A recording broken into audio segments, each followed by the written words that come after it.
Justice Yashwant Verma को लेकर supreme court ने मुंह पर तमाचा मार दिया। उनकी याचिका को खारिज कर दिया है और ये बता दिया है कि पूर्व सीजीआई खन्ना साहब सही थे, उनका रिपोर्ट सही था, उनका जांच सही था और उन्होंने प्रधानमंत्री जी को और राष्ट्रपति जी को जो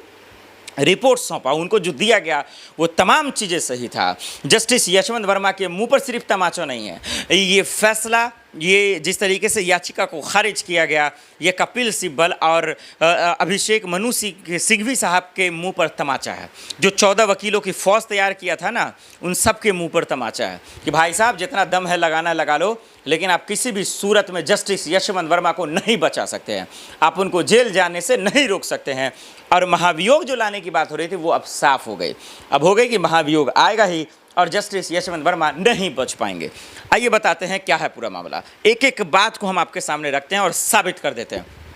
दर्शकों समझिएगा जरा सा,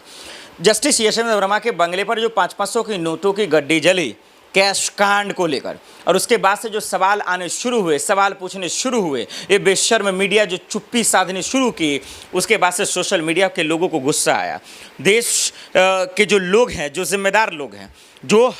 जिनका पैसा है, उन्हीं के पैसा था ना, टैक्स का पैसा रहा होगा,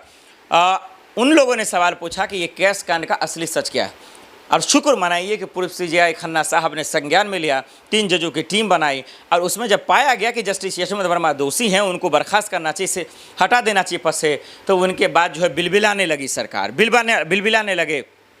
ये दरअसल जो है जस्टिस यशवंत वर्मा साहब, और 14 वकीलों की फौज उतार दिया पूरा कि भाई साहब हम तो जीत लेंगे, कानून के जानकार हैं, एक से बढ़कर एक अलग है। लेकिन सुप्रीम कोर्ट ने फटकार लगा दिया, इनके मुंह पर तमाचा मार दिया और कहा कि ज़्यादा होशियारी, ज़्यादा अक्लमंदी करने की ज़रूरत नहीं है। अब सवाल क्या है? अब सवाल ये है कि जस्टिस यशवंत वर्मा साहब क्या अब भी कोई उपाय लगाएंगे, अब भी कोई तरकीब लगाएंगे, या अब जो 14 वकीलों के साथ साथ जो है इनके मुंह पर जो तमाचा लगा है, या शर्म करेंगे कि भाई चलो अब बहुत हुआ, अब सच उगल देते हैं, अब बोल ही देते हैं कि ये पैसा किसका था। जस्टिस यशवंत वर्मा क्या अब आकर बोलेंगे? और नहीं बोलेंगे तो सदन तो चल ही रहा है, पार्लियामेंट सेशन चल रहा है, वहाँ पर मोदी के मंत्री के साथ साथ तमाम विपक्षी सांसदों ने भी ये ऐलान कर दिया कि भाई साहब हस्ताक्षर कर दिया कि महाभियोग आएगा, इनका पद छीना जाएगा, कुर्सी छीना जाएगा, और पुख्ता जानकारी के बाद, सबूत इकट्ठा करने के बाद, निष्पक्ष जांच होने के बाद जेल में डाल दिया जाएगा।